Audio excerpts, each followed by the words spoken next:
Hello there. Today I'm delighted to be tasting a sweet wine from China. So this is Ganlu, or Sweet Dew Vineyards Petit Manseng 2022 from Qingtongxia. And this, as you can see, is bottled in a half-litre bottle.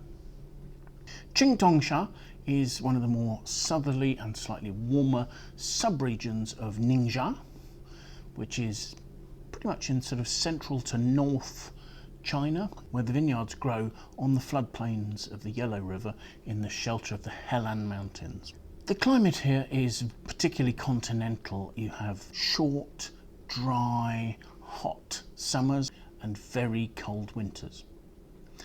Annual rainfall is somewhere in the region of 200 to 300 millimetres, and worse still, evaporation is somewhere in the region of 2,000 millimetres, so it's impossible to grow grapes here without irrigation. On average, the growers will irrigate up to 8 times a year, although if they get rains in July or August, they may modify and reduce that. Almost all the wineries here have modern drip irrigation so as not to overuse irrigation water. In the winter, the viticulturist's way of protecting these vines is to lay them down on the ground and bury them in mounds of earth.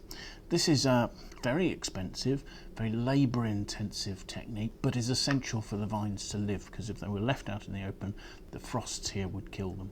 This particular wine is a limited edition. I believe only 3,500 bottles were made, so presumably just 3,500 half litres. Ganlu are a relatively small winery, and actually they've made most of their reputation producing red wines and quite recently Syrah. Winemaker Liang Ning was interested in making a white wine and considered using Riesling and Chardonnay, two varieties that have been grown fairly widely in this region. But he wasn't convinced that they worked particularly well, particularly in the slightly warmer sub-region that is Qingtongxia. He opted to plant Petit Manseng, which seemed appropriate as it was a variety suited for making sweet wines, and the name of the winery was Sweet Dew. Petit Manseng as a variety is mostly seen in the regions of Jurançon and Pacharanc in southwest France, where it makes sweet wines by being late harvested and where the grapes, which are quite thick-skinned, are able to shrivel on the vine. They have thick skins and they have quite open bunches, so they'll shrivel without necessarily getting large amounts of botrytis.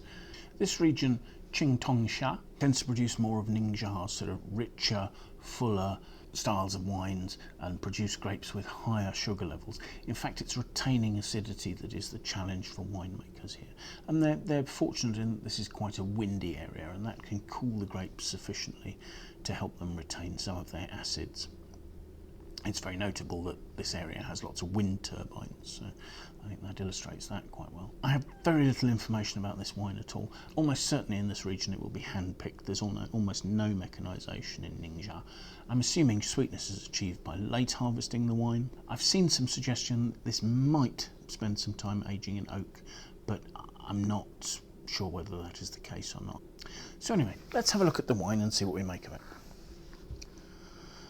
My first impression from looking at it is that it's a lightish, sort of slightly bronzed, light to medium, slightly bronzed yellow colour. As I swell it, it does cling to the glass quite nicely. There are reasonable tears there. They're not heavy tears.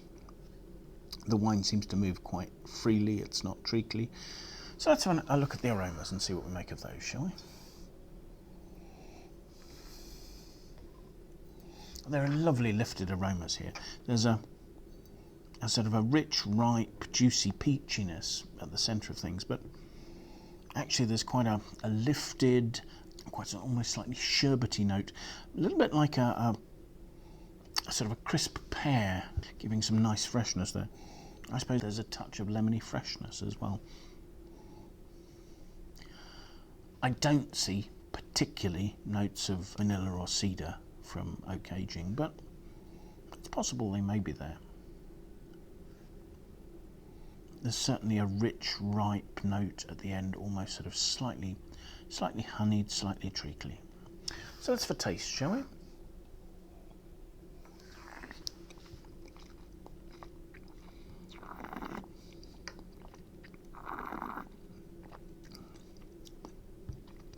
On the palate, that's very sweet. I assume that's somewhere over 100 grams per litre of sugar.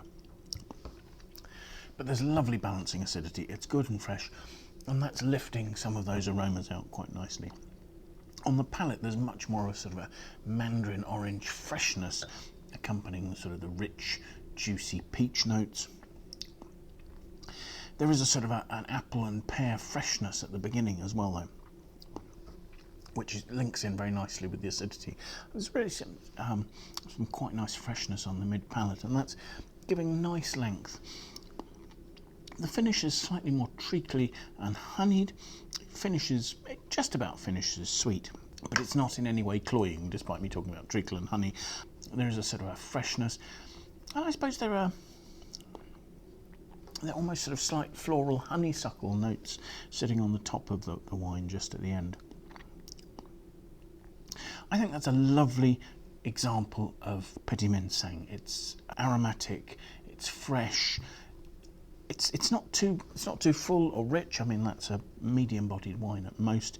It's not particularly viscous, and would be a lovely combination with fruit desserts, cheeses, that sort of thing. It wouldn't go up against particularly sweet or strong sugary desserts, chocolate or things like that.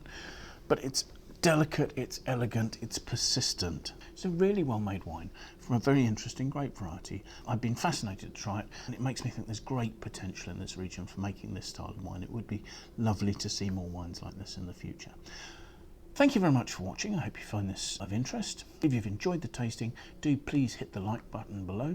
Do leave your comments. We'd love to hear what you think about either the tasting or the wines that you've tried from China and things like this.